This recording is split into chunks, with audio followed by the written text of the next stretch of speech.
నకిలీ సిగరెట్ల మాఫియా విశాఖను కేంద్రంగా చేసుకుని విస్తరిస్తుందా? ప్రజారోగ్యంతో చెలగాటమాడుతూ కోట్ల రూపాయల అక్రమ వ్యాపారం సాగుతుందా? అంటే అవుననే ఆరోపణలు వినిపిస్తున్నాయి. ఇప్పటికే ధూమపానం వల్ల ప్రాణాంతక వ్యాధులు పెరుగుతున్న నేపథ్యంలో ఇప్పుడు నకిలీ సిగరెట్లు మరింత ప్రమాదకరంగా మారాయి.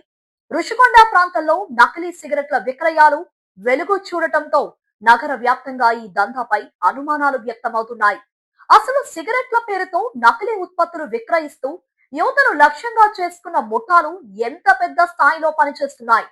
ప్రజా ఆరోగ్యానికి, ప్రభుత్వ ఆదాయానికి ఈ దందా ఎలా ముప్పుగా మారిందో ఏపీ టుడే ప్రత్యేక కథనంలో చూద్దాం.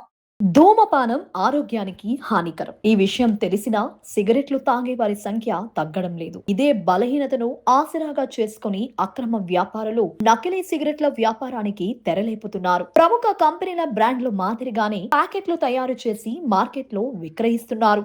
సాధారణ వినియోగదారులు అసలు నకిలీ మద్య తేడాను గుర్తించలేక మోసపోతున్నారు. ఇటీవల రుషికొండ ప్రాంతంలోని ఓ రిసార్ట్ లో నకిలీ సిగరెట్ల విక్రయాలు బయటపడటంతో ఈ దందా తీవ్రత వెలుగులోకి వచ్చింది. ఒకే ప్రాంతంలో పరిమితం కాకుండా నగరంలోని పాన్ షాపులు, టీ స్టాళ్లు, చిన్న దుకాణాలు, పర్యాటక ప్రాంతాల్లో కూడా నకిలీ సిగరెట్లు విక్రయాలు జరుగుతున్నాయనే అనుమానాలు వ్యక్తమవుతున్నాయి. ఈ ఘటనతో నగరంలోని పెద్ద ఎత్తున నెట్వర్క్ ఏదైనా పనిచేస్తుందా అనే ప్రశ్నలు తలెత్తుతున్నాయి. సాధారణ సిగరెట్లే అనేక ప్రాణాంతక వ్యాధులకు కారణమవుతుంటే నకిలీ సిగరెట్లు మరింత ప్రమాదకరమని వైద్య నిపుణులు హెచ్చరిస్తున్నారు. వీటి తయారీలో నాణ్యత లేని పొగాకు, హానికర రసాయనాలు, కలుషిత పదార్థాలు ఉపయోగించే అవకాశం ఉందని చెప్తున్నారు. ఎలాంటి ప్రమాణాలు లేకుండా తయారయ్యే ఈ ఉత్పత్తులు వినియోగదారుల ఆరోగ్యాన్ని తీవ్రమైన ప్రమాదంలోకి నెడుతున్నాయని ఆందోళన వ్యక్తం చేస్తున్నారు. ఈ సిగరెట్ల వల్ల ప్రజా ఆరోగ్యానికే కాదు, ప్రభుత్వ ఖజానాకు కూడా భారీ నష్టం జరుగుతుంది. చట్టబద్ధంగా తయారయ్యే సిగరెట్లపై కేంద్ర రాష్ట్ర ప్రభుత్వాలు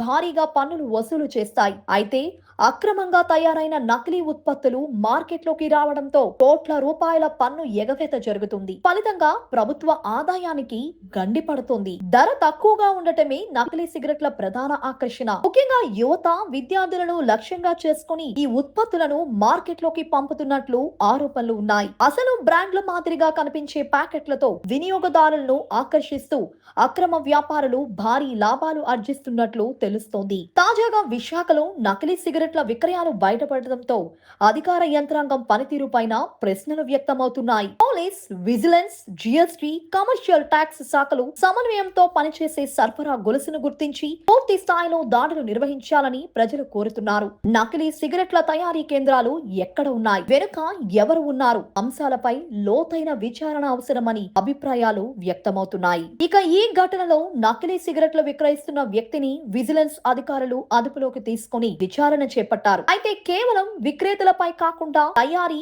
నిల్వ, రవాణా, సరఫరా వ్యవస్థలో ఉన్న మొత్తం నెట్వర్క్ ను ఛేదించాల్సిన అవసరం ఉందని నిపుణులు సూచిస్తున్నారు. ధూమపానం ఆరోగ్యానికి హానికరం, కానీ నకిలీ సిగరెట్లు మరింత ప్రమాదకరం. ప్రజల ప్రాణాలతో చెలగాటమాడుతున్న ఈ అక్రమ వ్యాపారంపై ఉక్కుపాదం మోపాల్సిన అవసరం ఉంది. ప్రజలు కూడా అప్రమత్తంగా ఉండి అనుమానాస్పద ఉత్పత్తులు కనిపిస్తే వెంటనే అధికారులకు సమాచారం అందించాలి. ప్రజల సహకారం, అధికారుల కఠిన చర్యలు కలిసి వస్తేనే నకిలీ సిగరెట్ల మాఫియాకు అడ్డుకట్టపడే అవకాశం ఉంది.